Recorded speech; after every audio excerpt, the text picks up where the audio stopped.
लोकसभा चुनाव के मद्देनजर बीजेपी ने जारी की अपनी 10वीं सूची। इस सूची में 9 उम्मीदवार हैं और कई ऐसे जो चेहरे हैं जिनके टिकट कटे हैं और कई नए चेहरों को टिकट मिला है। सबसे पहले बात करते हैं कि किसका किसका टिकट इस सूची में कटा है।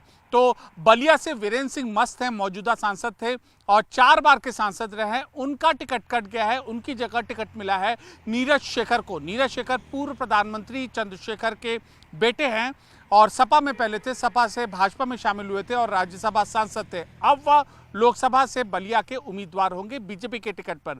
दूसरा जो प्रमुख कटौती हुई है वह है रीता बहुगुणा जोशी की, प्रयागराज से इलाहाबाद लोकसभा सीट से, और इनकी जगह टिकट दिया गया है नीरज त्रिपाठी को। और रीता बहुगुणा जोशी की अगर बात करें तो वह पूर्व सांसद रही है, पहले कांग्रेस से जुड़ी थी, उसके बाद बीजेपी में शामिल हुई थी। जब उनके बेटे को टिकट में नहीं मिला था तब उन्होंने बयानबाजी की थी जिससे पार्टी आलाकमान नाखुश था और इस वजह से यह उम्मीद की जा रही कि उनका टिकट काट दिया गया। अब यह नजर जाती कि नीरज त्रिपाठी है कौन। नीरज त्रिपाठी बीजेपी के कद्दावर नेता उत्तर प्रदेश में रहे केसरीनाथ त्रिपाठी के बेटे हैं।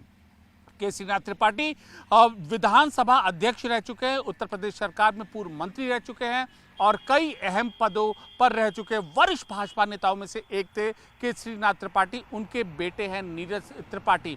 यह ब्राह्मण बाहुल्य क्षेत्र है, लिहाजा इस ब्राह्मण चेहरे को टिकट देना और कद्दावर नेता के बेटे को टिकट देना बीजेपी अपने इस वोट बैंक को साधने की कोशिश में जुटी है। तीसरा जो अहम नाम है वो है एसएस आहलूवालिया। एसएस आहलूवालिया को आसनसोल में शत्रुघ्न सिन्हा के खिलाफ उतारा गया है। पूर्व केंद्रीय मंत्री रहे हैं, मौजूदा समय में पश्चिम बंगाल से ही दूसरी सीट से सांसद थे। अब इनका टिकट बदल दिया गया है और अब आसनसोल से यह शत्रुघ्न सिन्हा के खिलाफ मैदान में उतरेंगे। चंडीगढ़ से संजय टंडन चंडीगढ़ के बीजेपी के प्रमुख चेहरा रहे हैं। यहाँ से किरण खेर सांसद थी। किरण खेर को स्वास्थ्य समस्या के चलते उनको इस बार टिकट नहीं दिया गया, उनकी जगह संजय टंडन को टिकट दिया गया है। यह शहरी मतदाताओं को और वहाँ की कम्युनिटी को साधने की कोशिश है। अब हम मैनपुरी में जयवीर सिंह ठाकुर की बात करें तो ये भी कद्दावर नेता रहे हैं और हमेशा से जो मुलायम सिंह का परिवार रहा है उसके ये विरोध में खड़े हुए हैं और इनको यहाँ पर टिकट दिया गया। विनोद सोनकर, कौशाम्बी से विनोद सोनकर लगातार तीसरी बार इनको टिकट मिलेगा और अब पार्टी इनका जो इस्तेमाल कर रही थी वह संगठनात्मक कार्यों में कर रही थी, लिहाजा विनोद सोनकर को भी टिकट मिलना बहुत जरूरी है।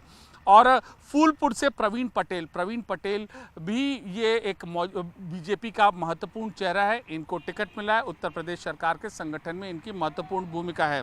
और मछली शहर से बीपी सरोज का टिकट रिपीट किया गया है और इसके अलावा गाजीपुर से पारस नाथ राय जो कि वहां के स्थानीय कार्यकर्ता हैं उनको टिकट दिया गया है। तो कुल मिलाकर इस 10वीं सूची में उम्मीदवार तो है 9, लेकिन कई फेरबदल किए गए हैं, कुछ पुराने चेहरों को मौका दिया गया है। साफ दिखाने की कोशिश की गई कि संगठन से जो जुड़ा है हम उसकी कद्र करते हैं और जो वोट बैंक है उसको भी ध्यान में रखते हुए यह पूरी की पूरी सूची तैयार की गई है।